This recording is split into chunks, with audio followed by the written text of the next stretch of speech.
Most people believe that burnout is simply about working too many hours, sleeping too little, or juggling too many tasks. The common wisdom suggests that if we rest on weekends, take a vacation, or manage our schedules better, burnout will fade away. But what if this is fundamentally misguided?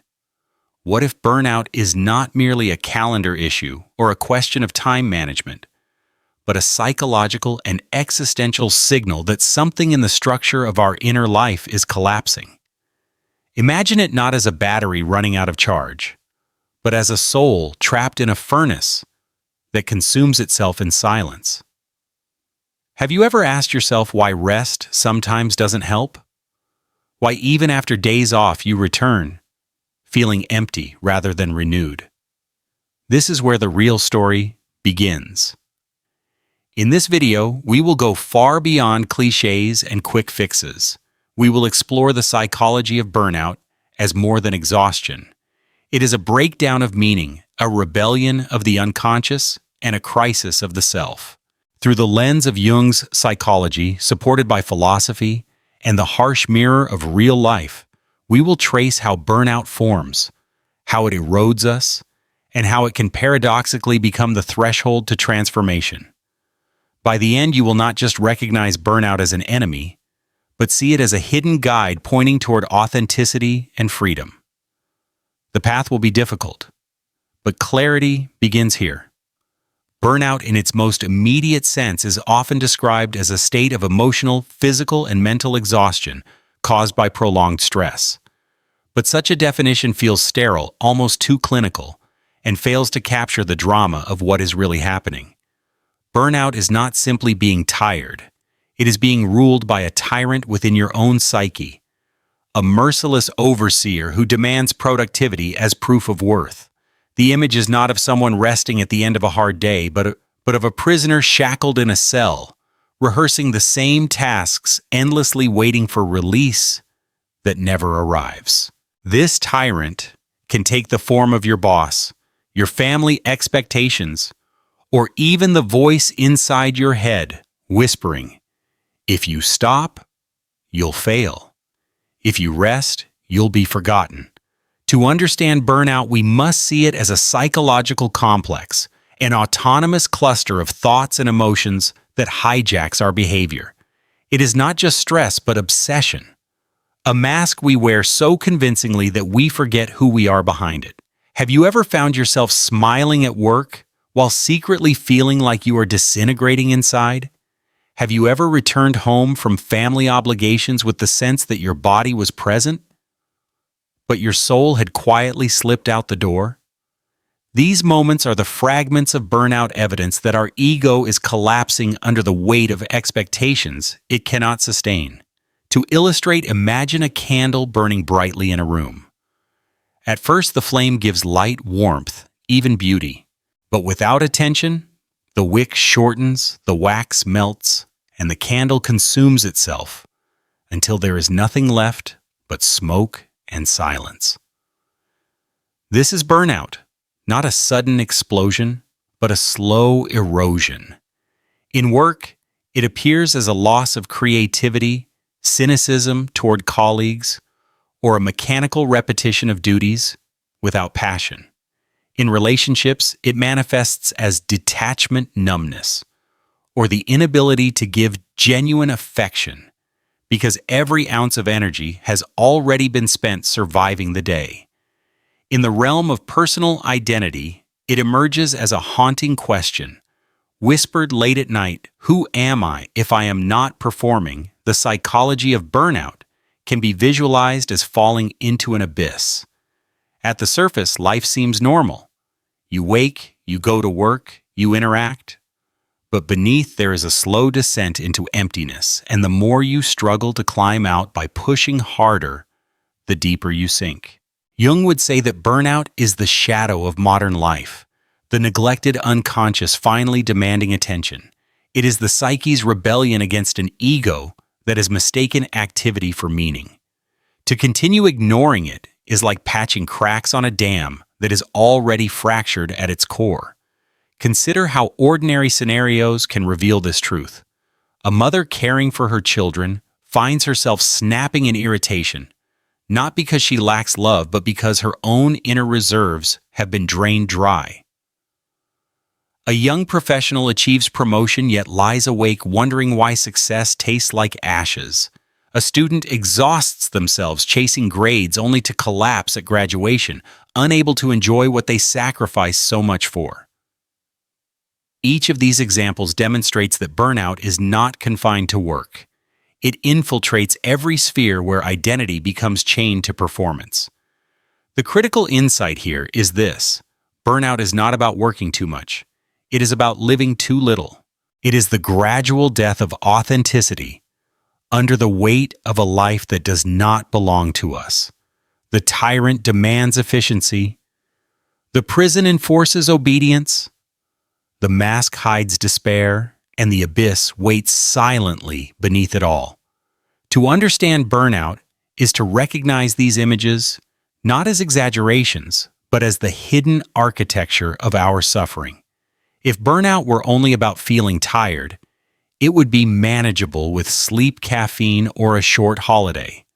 But its true consequences run far deeper, cutting into the marrow of existence.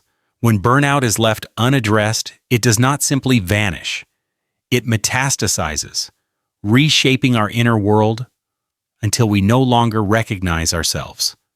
Imagine two parallel lives, one healthy one inflamed by burnout. In the healthy life, work is demanding yet meaningful effort is balanced by rest, and relationships feel nourishing. In the burned out life, effort is disconnected from meaning, rest feels impossible, and even love becomes another obligation. One is a garden, the other a desert. And every day you choose to ignore the signs, the desert expands. The cost is not just fatigue, but identity. You become a ghost of yourself, moving through routines with hollow eyes, waiting for weekends or retirement, as if they were the only promises of relief. This erosion of the self is not theoretical. It is lived by millions who wake up each day feeling that life is not theirs anymore. The consequences show up in the body. Burnout is linked to chronic headaches, insomnia, heart disease, immune suppression.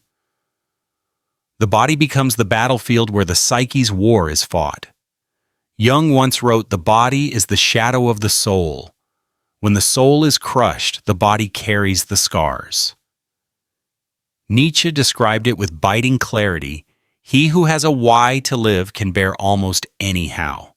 But burnout steals the why. Without it, the how becomes unbearable. The result is a slow collapse sickness, not just of muscles and nerves, but of meaning itself. On the psychological plane, burnout breeds cynicism, detachment, and despair. Once you may have approached your work with passion, your family with warmth, your projects with creativity, but now everything feels heavy, meaningless, repetitive. You begin to speak in the language of machines, tasks, deadlines, outcomes. The fire of imagination dies out. Dostoevsky warned man is sometimes extraordinarily passionately in love with suffering. Burnout seduces us into exactly this, a perverse loyalty to suffering, as if exhaustion proves our worth. We start to confuse self-destruction with dedication, mistaking a collapsing body for a noble sacrifice. Yet what kind of nobility exists in losing your humanity for the sake of appearances? Relationships too bear the cost. A burned-out parent cannot fully see their child. They smile mechanically, but their gaze is distant. A partner returns home, but their presence feels absent, as if they left their soul behind at the office. A friend listens, but cannot connect their empathy, dulled by their own exhaustion. Burnout isolates us in the midst of others, turning community into a theater of masks. Authenticity disappears, and in its place arises a parade of empty gestures. We laugh without joy, agree without conviction, love without depth. The prison grows in visible bars, not outside, but within us. The spiritual consequence may be the most dangerous. Burnout severs us from ourselves. Jung spoke often of individuation, the process of becoming whole, of reconciling the conscious and unconscious. Burnout is the opposite, a fragmentation of the self where the ego clings desperately to survival, while the unconscious revolts in silence. Dreams may turn dark, filled with images of collapsed pursuit or endless labor. Waking life mirrors this, leaving us trapped in a cycle of repetition without renewal. It is not only that we cannot rest, it is that rest itself loses meaning. Imagine lying in bed, your body motionless but your mind racing, playing every unfinished task. This is not rest, it is captivity disguised as sleep. This is why burnout is not a small issue of productivity, but a crisis of survival. Left unchecked, it becomes a psychological abyss that swallows not only our energy, but our essence. Freedom turns into prison, authenticity into performance, joy into obligation. And the longer we wait, the more difficult it becomes to return. The self does not disappear overnight, it dies in small fragments, each day a little more. The tragedy is that many normalize this state, calling it adulthood, responsibility, or ambition. But let us be clear, this is not life, it is a slow death. And unless we recognize it, confront it, and refuse to bow to its tyrant, the cost will not only be our health, but our humanity. This is not theory. This is survival. If burnout is a prison, then liberation begins with recognition. Jung taught that what we do not make conscious appears in our life as fate. The first step then is to admit, without denial, I am burned out. This recognition is not weakness, but the opening of a door. It is the moment the prisoner sees the bars for what they are. From there, the journey unfolds in 3 stages: recognition, observation, and integration. Recognition means naming the experience, understanding that exhaustion is not laziness, that emptiness is not failure. Observation requires learning to watch the patterns of your life as though from the outside, the compulsion to overperform, the inability to rest, the subtle shame when you try to slow down. By observing, you create distance between your essence and your habits. And then comes integration, the most demanding but most liberating step.